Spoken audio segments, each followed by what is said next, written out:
Hello everybody, and how you doing? Well, my last video was about the outline button, but if you don't know, let me just inform you that if you just look at this documentation is saying this class is an obsolete, so please use the outline button instead. So in the last video we have learned about, or we have used the outline button, but in this video we will be learning about the outlined button, the alternative button of this outline button. Now whenever you make the project, your new project, try to use these buttons, the newer buttons, the text button, elevated and outlined button on the places of the flat, rest and outline. Alright, so let's just write the code of the outline button and see what is the difference between the outline button and outlined button. Alright, okay, now you could see that we have the outline button and we also have the outline button. We are supposed to use the outline button from now. Okay, so let me just see the properties of outline button. Okay, go to its class.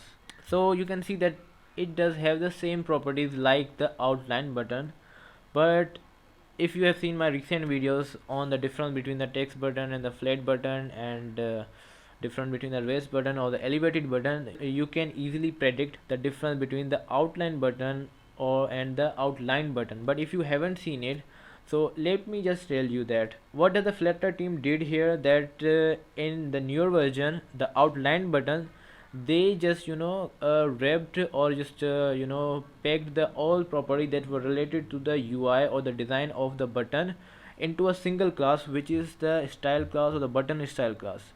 Okay, this is the outline button file. Now we are going to the outline button file to see the differences here.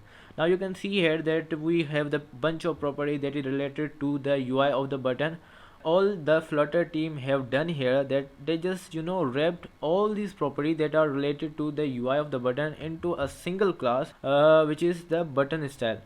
Okay, that's the major difference between the newer versions of buttons and the previous versions of the button. Nothing more and then nothing less. Alright, so let's just write the code of our outlined button. First of all, let me give it a child version to give it a text to my button. Alright,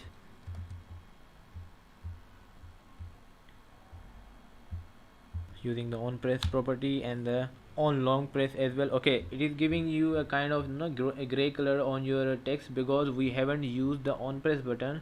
So if you don't use the on press property of the button, of any button, it will give you a look of a disable kind of button. Okay, so if you just give it a on press property here, now the text of the button would be changed into the black color, or sorry, the blue color, which is predefined colors.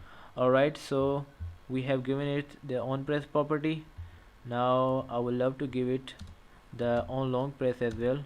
Okay, now if I just want to give a color to the elevation, the whenever I press the button and give me the different color, okay, when it is pressed or when it is elevated, so you won't be able to see the elevation property here directly, or the the color properties directly, because they are all wrapped into the class which was the style class. Alright, so we can use it, but inside the style class of your outline button you have to write the outline style from.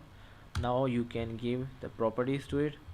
Okay, first of all I want to give background color. Okay, we are going the background color, it's yellow. Okay, there is one more difference that I have noticed now, that in the previous version of the outline button you can't give the background color to it, but in this version you can give it the background directly, the background color. Let's just check the code here. No, you just can't give the background color directly without using the highlight elevation property, because they were working together. So a little different that I have seen in the previous version or the outline button, that you can't give the background color in the outline button, but until you also use the highlight elevated property, so whenever you press the button it gives you that color, that background color, but not permanently. It was only for when you press the button, and when you just take out the hand from the button, it will be the button without the background color. So can we use the elevation here? We can use the elevation here. We can use the elevation here. Okay, there is also some change of properties between the outline and outline button. That in the outline button we have the elevation, the highlighted elevation. When you press a button it will elevate it, and I don't think so we have this property in our outline button. So there are the couple of changes in the properties as well. We don't have a much difference between them. We still can use the outline button and it will work fine for our needs. And this is all for this video. I just wanted to tell you the difference between both of these. And if you really find this video helpful, hit the like button and subscribe the channel, and bye bye.